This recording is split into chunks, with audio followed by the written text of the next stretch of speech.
Hi friends, இன்றைக்கி நாங்கள் எங்கே வந்திருக்கோம்னா எனக்கு சுத்தமாக சம்மந்தமே இல்லாத ஒரு இடத்துக்கு தான். சரவண பவன் பியூர் வெஜ்ஜுக்கும் நமக்கும் ரொம்ப தூரம் தான்.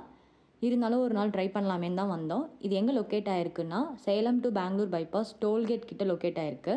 இங்கே என்ட்ரன்ஸ்லேயே அவங்களோட ஸ்பெஷல் ஐட்டமான தட்டு இட்லி, வெஜ் கறி தோசை, வெஜ் ஃபிஷ் ஃப்ரை இதெல்லாமே வச்சுருந்தாங்க. இது வரைக்கும் தட்டு இட்லிலாம் நான் ட்ரை பண்ணதே இல்லை. சரி, அதை ட்ரை பண்ணலான்னு சொல்லிட்டு முடிவு பண்ணியாச்சு. நாங்கள் இங்கே வந்து மெயின் ரீசனே வந்துட்டு இங்கே பரோட்டாவும் வெஜ் குருமாவும் சூப்பராக இருக்கும்னு சொல்லிட்டு எங்கள் சித்தி ஒருத்தாங்க ஹைப் கொடுத்தாங்க. சரி, அது எப்படி தான் இருக்குன்னு சொல்லிட்டு ட்ரை பண்ணலான்னு தான் வந்தோம்.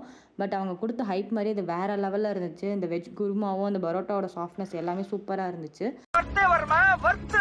அடுத்தது நம்ம ஆர்டர் பண்ண தட்டு இட்லியும் வந்தாச்சு. இட்லி மேலே 4 ஸ்பூன் நெய் ஊற்றி மேலே இட்லி பொடியை தூவி அதுக்கு மேலே கேரட்லாம் தூவி 3 வகை சட்னி கூட குழம்போட கொடுத்துருந்தாங்க. சூப்பராக இருந்துச்சு. அடுத்ததான் எனக்கு ரொம்ப பிடிச்ச சில்லி பரோட்டா தான் ஆர்டர் பண்ணியிருந்தோம். சரி, டேஸ்ட் பண்ணலாமேன்னு சொல்லிட்டு அந்த பச்சடியோட வச்சு சாப்பிட்டா அட்டகாசமான டேஸ்ட்டில் இருந்துச்சு. இதோட ப்ரைஸ் டீட்டெயில்ஸ் எல்லாமே நான் ஃபர்ஸ்ட் கமெண்ட்டை தர செக் பண்ணி பாருங்கள்.